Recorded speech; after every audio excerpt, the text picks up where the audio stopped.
P4U media நேயர்களுக்கு வணக்கம். இன்றைய திரை விமர்சனம் நிகழ்ச்சியில் ஆடு ஜீவிதம் படத்தை பற்றி பார்க்க போகிறோம். ஆடு ஜீவித படம் மிக பிரமாதமாக வந்திருக்கு. கேரள மாநிலம் ஆலப்புழாவில் நஜீப் என்பவர் அரபு கண்ட்ரிக்கு போகிறாரு. ஆனால் இங்கே அவரை வேலைக்கு கூட்டு போகிறது ஒன்று சொல்கிறாங்க, ஆனால் அங்கே போய் ஆடு மேய்க்க விட்டுறாங்க. ரொம்ப வறண்ட பாலைவனத்தில் விட்டுறாங்க. அவர் ரொம்ப சிரமப்பட்டு வந்து கேரள எழுத்தாளர் பென்யாமின் என்கிறவர்கிட்ட இவர் நடந்த விவரத்தை சொல்லி அதை நாவலாக எழுதி அந்த நாவலை திரைப்படமாக எடுக்க ஒரு 16 வருஷம் முயற்சியில் இந்த படத்தை எடுத்திருக்காங்க. ரொம்ப சிறப்பாக வந்திருக்கு. இந்த படத்தை வந்து பிளஸ்ஸி இந்த படத்தை இயக்கியிருக்காரு. இசை ஏஆர் ரகுமான், ஒளிப்பதிவாளர் சுனில் கேஎஸ், எடிட்டர் ஸ்ரீதர் பிரசாத். நடிகர்கள் பார்த்தீங்கன்னா பிருத்திவிராஜ், அமலாபால், கோகுல், ஜிம்மி ஜின் லூயிஸ் அப்படிங்கிறவர் இந்த படத்தை நடிச்சிருக்காங்க. இந்த படம் வந்து பார்த்தீங்கன்னா அதாவது வெளிநாட்டில் வாழ்கிறவங்க போய் அவங்க எவ்வளோலாம் சிரமப்படுறாங்க அப்படிங்கிற பற்றி ரொம்ப ஒரு தெளிவாக விளக்கமாக சொன்ன படம். ஏற்கனவே இந்த மாதிரி படங்கள் சில வந்திருந்தாலும் நம்மளும் அனுபவ ரீதியாக பேப்பர்லையும் பார்த்துருப்போம், செய்திகளையும் கேட்டிருப்போம். வெளிநாட்டுக்கு போய் ஏமாந்து வந்தவங்களோட எண்ணிக்கை வந்து நாளுக்கு நாள் கூடிக்கிட்டே போகுது. இருந்தாலும் மக்கள்கிட்ட வந்து அந்த மோகம் மட்டும் குறையலை. அதாவது ஊரில் ஒரு பழமொழி சொல்லுவாங்க, உள்ளூரில் விலை போகாத மாடு வெளியூரில் எப்படிடா விலை போகும் அப்படின்னு சொல்லுவாங்க. அதுக்கு என்ன அர்த்தம் கேட்டிங்கன்னா, பிழைக்கிறவன் எங்கே வேணாலும் பிழைக்கலாம். இது கடல் தாண்டி தான் மலை தாண்டி தான் போய் பிழைக்கணுங்கிற அவசியம் இல்லை. இருக்கிற இடத்துல சிறப்பாக செஞ்சாவே நல்லா இருக்கலாம் அப்படிங்கிற கருத்துக்கு தான் அந்த சொல்லியிருக்காங்க. இருந்தாலும் மக்கள்கிட்ட வந்து அந்த வெளிநாட்டு மோகம் அப்படிங்கிறது இன்னும் மாறவே இல்லை. அதுக்கு முயற்சி பண்ணி நிறைய தோற்று போயிருக்காங்க. ஆனால் படிச்சுட்டு போகிறவங்க சரியான பாதையை தேர்ந்தெடுத்து போயிடுறாங்க. படிச்சுட்டு போகிறவங்க நம்ம இன்ன வேலைக்கு தான் போகிறோம் அப்படிங்கிற ஒரு ஒப்பந்தத்தின் அடிப்படையில் போயிடுறாங்க. ஆனால் படிக்காதவங்க போகிறவங்க தான் அங்கே போய் பில்டிங் கட்ட போகிறாங்க, ரோடு போடுற இடத்துக்கு போகிறாங்க, ஆடு மேய்க்க, ஒட்டகம் மேய்க்க, அப்படி இன்னும் சில கீழ்த்தட்டு வேலைக்கு அப்படின்னு போய் ரொம்ப சிரமப்படுறாங்க. அப்படி ஒரு படத்தை தான் இந்த படத்தை சொல்லியிருக்காங்க. நிறையா பேர் போய் அனுபவப்பட்டு சொல்லியிருக்காங்க. நம்மளும் அனுபவ ரீதியாக பார்த்துருக்கோம். இப்போவும் கதையின் வடிவாக சொல்லியிருக்காங்க. ஆனால் இதெல்லாம் பார்த்து மக்கள் மாறுறாங்களா அப்படிங்கிறது கேள்விக்குறியான விஷயம். இருந்தால் இந்த படத்தை வந்து அவ்வளோ சிறப்பாக செஞ்சுருக்காங்க. நிச்சயமாக இந்த படத்துக்கு நடிகருக்கான விருது, சிறந்த இசையமைப்பாளருக்கான விருது, சிறந்த ஒளிப்பதிவாளருக்கான விருது, சிறந்த எடிட்டருக்கான விருது, தேசிய விருது நிச்சயமாக இருக்கும் அப்படிங்கிறதுல மாற்று கருத்தில். ஏன்னா அந்தளவுக்கு எல்லாரும் தொழில்நுட்ப கலைஞரும் அவங்களோட பங்கு 100% பண்ணிட்டாங்க. பாலைவன காட்சியை வந்து இவ்வளோ பிரமாதமாக இதுக்கு அப்புறம் யார் படம் எடுப்பாங்கிற கேள்வி இருக்குது. இதற்கு முன் படம் எடுத்ததா இல்லை, ஆனால் கொஞ்சம் எடுத்திருக்காங்க, இந்த அளவுக்கு இல்லை. ஆனால் தமிழ் படத்தில் சில படங்களில் பாடல் காட்சிக்கு மட்டும் பாலைவனத்தை நம்ம பார்த்துருப்போம்.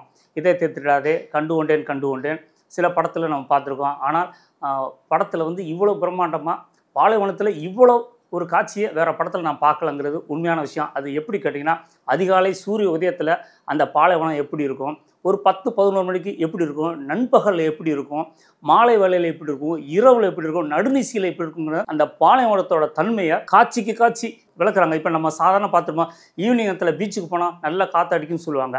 இதே மாதிரி காலையில் ஒரு மாதிரியாக காற்றடிக்கும், அப்போ மணல் ஒரு மாதிரியாக பரவும். நண்பகலில் அமைதியாக இருக்கும். மாலை நேரத்தில் வந்து பார்த்திங்கன்னா ஒரு காற்றடிச்சு அந்த ஒரு புழுதி பறக்கிற காட்சி வந்து ரொம்ப பிரமாதம் எடுத்திருக்காங்க. அதை தாண்டி மணல் புயல் ஒரு இடத்துல உருவாகும். தன்னோட தம்பி பிருத்திவிராஜோட தம்பி வந்து மரணிச்சிறாரு. இந்த புயல் வரையில் இவங்க தப்பிச்சா போதுன்னு கூட வந்தவரும் இவங்க 2 பேரும் தம்பியை விட்டுட்டு போகிற காட்சியில் வந்து புயல் மணல் வந்து அந்த பையனே மூடி மறைச்சிருது. இவங்க 2 பேரும் தப்பிச்சிடறாங்க. இருந்தாலும் கொஞ்சம் பாதிப்பு அடைகிறாங்க. அப்படிங்கிற தாண்டி அந்த மணல் புயல் காட்சி வந்து ரொம்ப பிரமாதமாக எடுத்திருக்காங்க.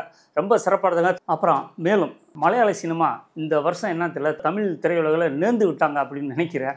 ஏன்னா மலையாளத்தில் வந்த பஞ்சுமல் பாய்ஸ் மிகப்பெரிய வெற்றி படைச்சது. அதை தாண்டி பிரேமுலு அப்படிங்கிற படமும் நல்ல வெற்றியாக போயிட்டுருக்கு. அதை தாண்டி இப்போ இந்த படமும் வந்து ஒரு சக்ஸஸ் படமாக தான் வந்திருக்கு அப்படிங்கிறதுல மாற்று கருத்து இல்லை.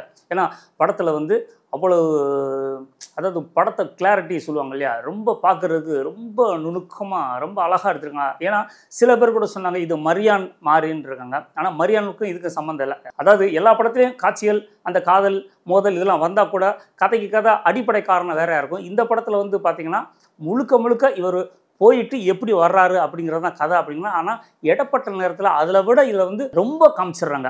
அந்த படத்துலையாவது பார்த்தீங்கன்னா உங்களுக்கு வந்து ஒரு பொழுதுபோக்கு அப்படிங்கிற விஷயத்தில் பாடல் ஆடல் அப்படிங்கிற விஷயம் வருது. இந்த படத்தில் அப்படி ஒரு விஷயம் இல்லவே இல்லை. இந்த படத்தில் வந்து வசனத்துக்கு பதிலாக ஏஆர் ரஹ்மானோட அந்த இசையை தான், அந்த என்ன பேசுகிறாங்க அந்த வசனம் அந்த இசை தான் நம்ம இசையிலே நம்ம புரிஞ்சுக்கணும் அப்படிங்கிற மாதிரி விஷயம் சொல்கிறாங்க. அதை தாண்டி அந்த பாலைவனத்தில் ரொம்ப ட்ரை ஆகி பேசக்கூட முடியாத காட்சியெல்லாம் பிருத்திவிராஜ் வந்து அவ்வளோ சிறப்பாக நடிச்சிருக்காரு.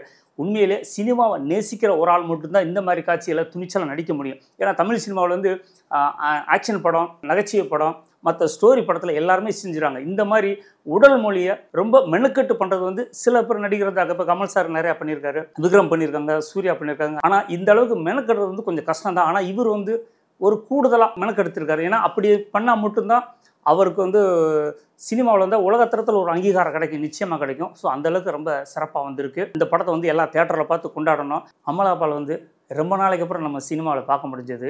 எப்பவும் போல் அவங்க அழகு பதுமையாக தான் இருக்காங்க.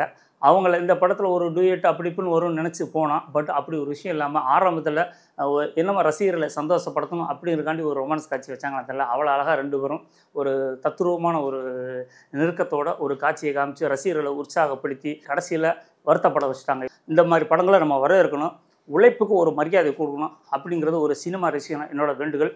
இந்த வீடியோ பிடிச்சிருந்தா லைக் பண்ணுங்கள், கமெண்ட் பண்ணுங்கள், ஷேர் பண்ணுங்கள். மறக்காமல் பெல் பட்டன் அழுத்திடுங்க. நன்றி, வணக்கம்.